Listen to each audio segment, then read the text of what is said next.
चलें पहली न्यूज़ देखते हैं। तो हेडलाइन है, India reasserts stand on Kashmir after comments from Trump. थोड़ा सा मैं आपको कंटेक्स्ट देता हूँ, उसके बाद फिर इस न्यूज़ को हम लोग डिस्कस करेंगे। डोनाल्ड ट्रंप ने रिसेंटली जम्मू कश्मीर के ऊपर कुछ कमेंट्स किए हैं, जिसमें उन्होंने ये कहा था कि वो भारत और पाकिस्तान की मदद करने को तैयार हैं, इच्छुक हैं, अगर उनकी मदद लेकर वो जम्मू कश्मीर का मैटर सॉल्व करवा सकें तो जब उन्होंने ये कमेंट किए तो उसके जवाब में अब भारत का जो विदेश मंत्रालय है उन्होंने ये रिबटल दिया है, ये रिस्पॉन्ड किया है कि पहली चीज़ तो ये कि हमारी जो पोजीशन है जम्मू कश्मीर के इशू पर वो पूरी तरह से क्लियर है कि भाई ये एक बाइलैटरल इशू है, इसमें कोई भी जो है वो थर्ड पार्टी एक तो इंटरफेयर नहीं कर सकता, और इस इशू को इंडिया पाकिस्तान का जो रिलेशनशिप है, इंडिया पाकिस्तान की रिलेशनशिप्स की पूरी जो फ्रेमवर्क है उसी के तहत में सॉल्व करवाया जाएगा। दूसरे शब्दों में एक्सटर्नल अफेयर्स मिनिस्ट्री ने ट्रंप को एक सीधा सीधा संदेश दे दिया है कि भैया हमारे मसलों से दूर रहो, stay out of it, as simple as that. हमारे मैटर्स से आप जितना हो सके उतना दूर रहें। थोड़ा सा आपको मैं कंटेक्स्ट दे देता हूं कि ये जो हमने बोला है कि ये मैटर जो है वो बाइलैटरल है और इसको बाइलैटरल ही सॉल्व किया जाएगा, इसके पीछे की कहानी क्या है। 1971 में भारत और पाकिस्तान के बीच में एक वॉर हुआ था, जिसके तहत में बांग्लादेश का निर्माण हुआ और पाकिस्तान के 93,000 सोल्जर्स ने सरेंडर किया था। अब इन 93,000 सोल्जर्स को रिहा कराकर वापस पाकिस्तान ले जाने के लिए उस वक्त के जो पाकिस्तान के प्राइम मिनिस्टर थे जुल्फिकार अली भुट्टो, वो भारत आए। भारत सरकार और उनके बीच में एक एग्रीमेंट हुआ जिसका नाम था शिमला एग्रीमेंट।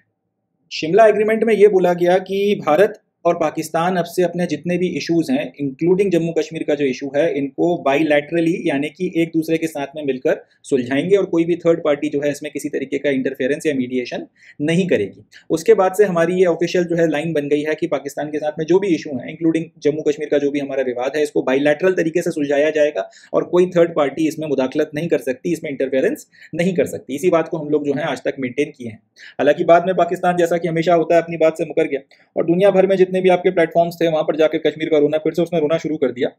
दुनिया वालों से, ये बोलते हुए कि भाई आप इस मैटर में इंटरफेयर करें, इस तरह से। एंड जब भी पाकिस्तान कहीं पर भी जाके पाकिस्तान ये कश्मीर के नाम की डुगडुगी बजाता है तो हम लोगों का यही जवाब रहता है कि भाई ये एक बाइलैटरल इशू है और इसका जो भी सोल्यूशन वगैरह अगर हमको निकालना है, इस इशू का जो भी हम समझते हैं कि ये इस इशू का जो भी आपका रिजल्ट निकल कर आना है वो पाकिस्तान के साथ बैठकर निकाला जाएगा, इंडिया पाकिस्तान टाइज के फ्रेमवर्क जो है उसी के तहत में निकाला जाएगा और कोई थर्ड पार्टी इसमें इंटरफेयर नहीं कर सकता। वही बात हमने ट्रंप को भी जो है एक तरीके से साफ साफ कह दी कि भैया हमारे मसलों से दूर रहो, stay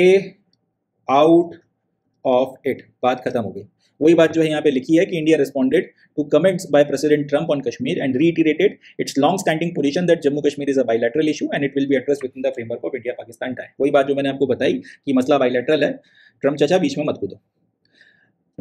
External Affairs Ministry spokesperson said that only issue India wished to raise was Pak-occupied Kashmir and matters of India-US trade did not figure in talks in between leaders of US and India that was held after Operation Sindoor। इसके आगे हम लोगों ने एक बात और कही है, हमने ये बोला है कि इंडिया पाकिस्तान का जब ये पूरा विवाद चल रहा था, ऑपरेशन सिंदूर जब हो रहा था और उसके बाद फिर उन्होंने जो मिलिट्री स्ट्राइक्स हम पर लॉन्च करने की कोशिश करी, उसके काउंटर में फिर हम लोगों ने उनके जो 11 मिलिट्री स्टेशन के ऊपर अटैक किया, ये सारी चीज़ें जब चल रही थी, इस बीच में इंडिया और यूनाइटेड स्टेट्स के लीडर्स के बीच में बात तो हुई थी, नो डाउट अबाउट दैट। उन्होंने कॉन्टैक्ट किया था और हमारी बातचीत इस बारे में हुई थी, मगर हम लोगों ने तब भी यही बात बोली थी कि हम लोगों ने तब भी जो इशू रेस किया था इस बारे में वो सिर्फ पाक ऑक्यूपाइड कश्मीर का था एंड इस पूरे मैटर में यूनाइटेड स्टेट्स और इंडिया के बीच का जो ट्रेड है इसको लेकर कोई जो डिस्कशन है वो नहीं हुआ था। अब ये जो बात बोली गई है इसका थोड़ा सा कंटेक्स्ट समझने की जरूरत है। ट्रंप ने अपने बयान में मीडिया से इंटरेक्ट करते हुए ये बोला कि मैंने भारत और पाकिस्तान के लीडर्स को ये बोला कि अगर आपने लड़ाई झगड़े बंद नहीं किए तो मेरा देश आप दोनों के साथ में ट्रेड बंद कर देगा, तो ट्रेड बंद कर देगा तो फिर उससे आप दोनों का नुकसान होगा, इसलिए आप लड़ाई झगड़ा बंद कर दो, और अगर आप लड़ाई झगड़ा बंद कर दोगे तो फिर मैं आपके साथ में ज्यादा मात्रा में ट्रेड करूंगा, और इस तरीके से मैंने जो है दोनों देशों के बीच में सीजफायर करा दिया। ये सारी बातें बोलते हुए ट्रंप चाचा जो है मीडिया वालों से इंटरेक्ट करते हुए अपनी छाती ठोक रहे थे। उसका रिबटल जो है एक्सटर्नल अफेयर्स मिनिस्ट्री ने दिया है, उन्होंने बोला है कि ऑपरेशन सिंदूर के बाद में बात तो जरूर हुई है लीडर्स के बीच में, मगर उस बातचीत में तो जो मिलिट्री ऑपरेशन हो रहा था उसको लेकर बातचीत हुई, और अगर वैली के बारे में या जम्मू कश्मीर के इशू में कोई अगर इशू उठाने की हमारी मंशा भी थी उस डिस्कशन में या उठाया भी गया है तो वो सिर्फ पाक ऑक्यूपाइड कश्मीर का मैटर उठाया गया है। इसके अलावा ट्रेड से रिलेटेड ना तो उनकी तरफ से कोई बात की गई थी ना हमारी तरफ से कोई बात की गई थी। तो इनडायरेक्टली बेसिकली हमने ये बोल दिया है कि ट्रंप जो है वो मिसलीडिंग बातें कर रहे हैं या फिर वो एक तरीके से चेस्ट थंपिंग करने की कोशिश अपनी तरफ से कर रहे हैं, जितना उन्होंने किया नहीं है या तो उससे ज्यादा जो है इसको प्रोजेक्ट करने की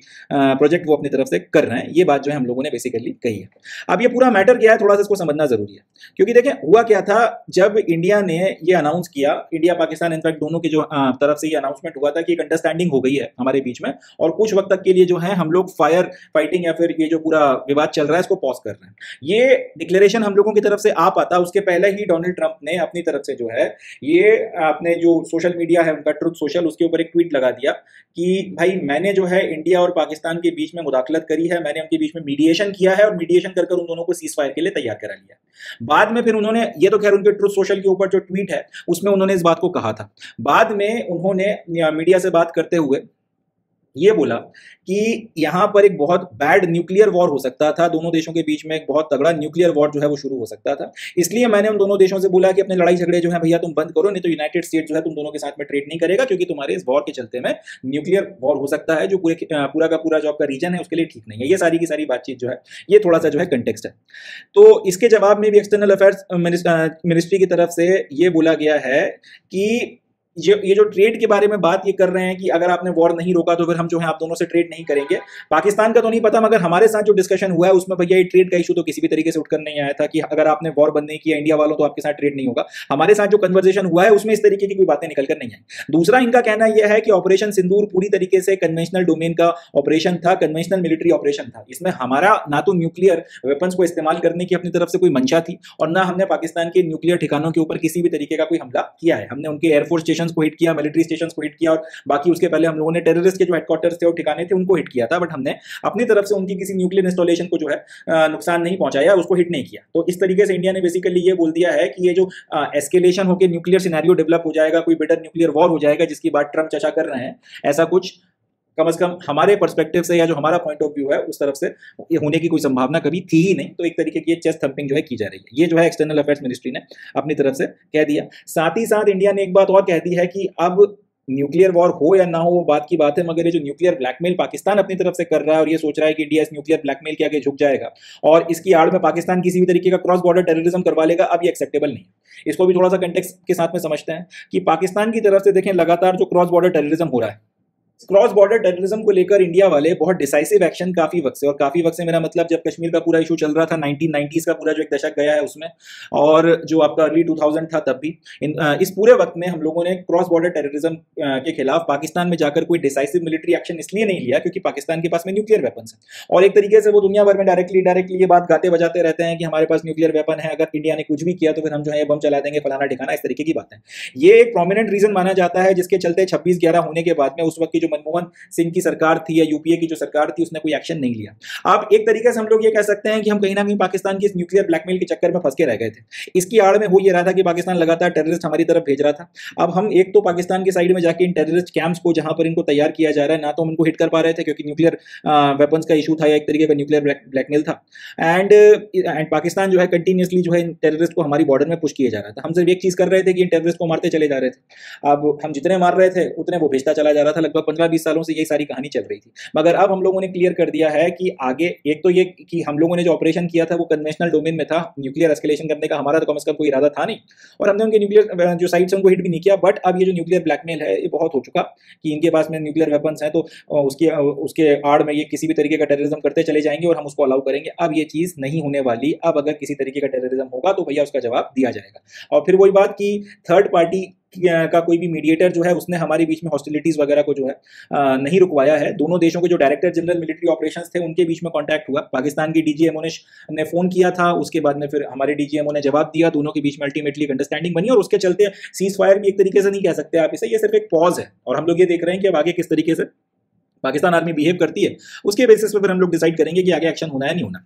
दूसरे शब्दों में जो ट्रंप अपनी चेस्ट थंपिंग कर रहे थे कि भैया मैंने भैया वॉर रुकवाया है, उसको भी हम लोगों ने एक तरीके से जो है डिनाई कर दिया। और मैं क्योंकि एक जो न्यूज़ है ये थोड़ा सा लेट शूट कर रहा हूं तो आज की तारीख में ट्रंप इनफैक्ट अपनी उस बात से भी पलट गया है कि मैंने जो है इनके बीच में मीडिएशन करवाया था। उसने ये बोला है कि मैंने तो हेल्प करी थी, मैंने अपनी तरफ से हेल्प करी थी और मुझे ऐसा लगता है कि मेरी हेल्प के चलते जो है वो मीडिएशन हो पाया। हम लोगों ने हालांकि इसको आउटराइटली डिनाई कर दिया कि किसी थर्ड पार्टी मीडिएटर के चलते हम लोग इस सीज फायर के लिए माने हैं। हमने इस सीज फायर के लिए हामी भरी थी क्योंकि पाकिस्तान के डायरेक्टर जनरल मिलिट्री ऑपरेशन ने फोन किया था और उसने फिर हमसे जो है इस बात की रिक्वेस्ट करी थी। जो भी सिचुएशन था, सिनेरियो था, जो भी डिस्कशन वगैरह हुआ होगा उसके बाद में हमने सीज फायर तो खैर नहीं, मगर फिलहाल जो है हम लोगों ने इसको पॉज करने के लिए हम मान गए हैं। मगर आगे भी अगर जैसी पाकिस्तान की हरकतें रहेंगी उसके बेसिस पर जो है हम लोग अपना एक्शन वगैरह लेने के लिए स्वतंत्र हैं। तो ये जो पूरी बातचीत है ये निकल कर इस पूरी न्यूज़ से आ रही है। अब ये पूरी न्यूज़ आप लोगों के साथ में शेयर करने का एक बहुत इंपॉर्टेंट एस्पेक्ट है। यहाँ से करंट अफेयर का कोई क्वेश्चन नहीं बनेगा, सिवाय इसके कि शिमला एग्रीमेंट जो है ये वो एग्रीमेंट था जिसके तहत में ये थर्ड पार्टी मीडिएशन वगैरह जो है सारी चीज़ों के लिए कुछ नहीं होगा और बायलैटरल तरीके से इस इशू को सुलझाया जाएगा। इस बात के लिए पाकिस्तान से साइन करवाए गए थे और वही बात हमारी आज की तारीख में बनी हुई है। साथ ही साथ हम लोगों ने एक बात और क्लियर कर दी है कि पाकिस्तान के साथ में अगर कश्मीर के ऊपर कोई बात होगी तो वो सिर्फ पाक ऑक्यूपाइड कश्मीर को लेकर होगी और इसकी और टेररिज्म को लेकर होगी। पाक ऑक्यूपाइड कश्मीर और टेररिज्म यही दो इश्यूज हैं जिसके ऊपर पाकिस्तान के साथ में बात की जाएगी। इसके अलावा हमारी तरफ से कश्मीर का मैटर सेटल्ड है, इसके ऊपर अब किसी तरीके का कोई डिस्कशन हमारी तरफ से तो नहीं होने वाला। ये बात भी हम लोगों ने क्लियर कर दी। एक दो क्वेश्चन हैं जो प्रीलिम्स के पॉइंट ऑफ व्यू से या फिर दूसरे आपके जो कॉम्पिटिटिव एग्जामिनेशन है उसके पॉइंट ऑफ व्यू से बनता है। बाकी ये न्यूज़ शेयर करने की एक बहुत इंपॉर्टेंट वजह है। इस न्यूज़ से आपको एक बात समझ में आएगी या फिर आनी चाहिए कि इंडिया का जो कॉन्फिडेंस है, इंडियन कॉन्फिडेंस जो है उसमें एक अच्छा खासा जो है बूस्ट आया है। पहले जैसे हमारे साथ होता था कि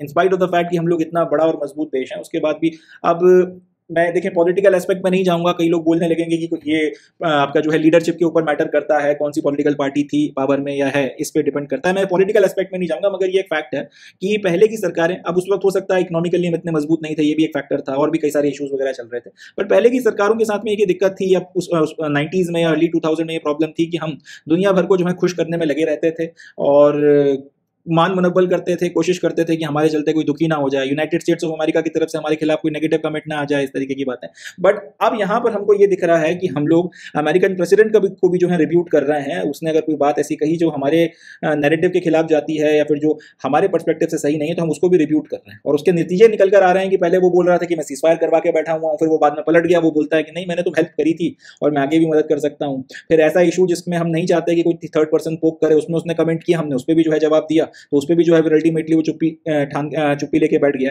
तो ये सारी बातें एक बात बताती हैं कि हमारा जो राइज है, दुनिया अब इसको महसूस कर रही है, दुनिया जो है इस बात को अब एक्नॉलेज करती है कि इंडिया एक ऐसी पावर नहीं है जिसके साथ में आप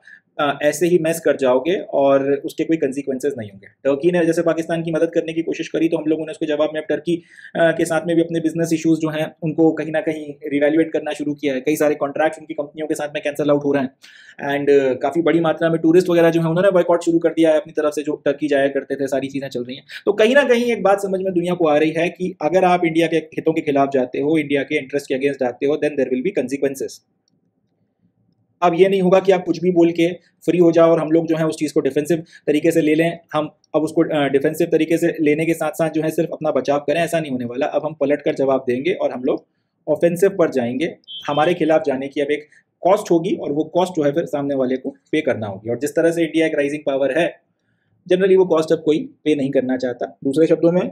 अब एक राइजिंग इकोनॉमी जो आज की तारीख में 4th लार्जेस्ट इकोनॉमी है, 3rd लार्जेस्ट बनेगी, और एक राइजिंग सुपर पावर है उसके बीच में, और एक फेल्ड नेशन के बीच में जिसके ऊपर एक्यूजेशंस लगते रहे हैं टेररिज्म को पनाह देने के, जहां से उसामा बिन लादेन पकड़ा गया था। इन दोनों के बीच में दुनिया को क्लियर कट चुनना पड़ेगा। अब ये गुड बॉय बैड बॉय वाला खेल नहीं खेला जा सकता कि उनके साथ गए तो उनके बारे में बात कर दी, उनके फेवर की बात कर दी, हमारे साथ रहे तो हमारे फेवर की बात कर दी। और ये सारी चीज़ें इसलिए हो पा रही हैं क्योंकि हम लोग आर्थिक रूप से सशक्त हैं और मिलिटरीली बहुत मजबूत हैं। अल्टीमेटली इस पूरे बातचीत का एक ही निचोड़ निकल कर आता है कि दुनिया में सिर्फ एक चीज़ की पूजा की जाती है और वो है पावर।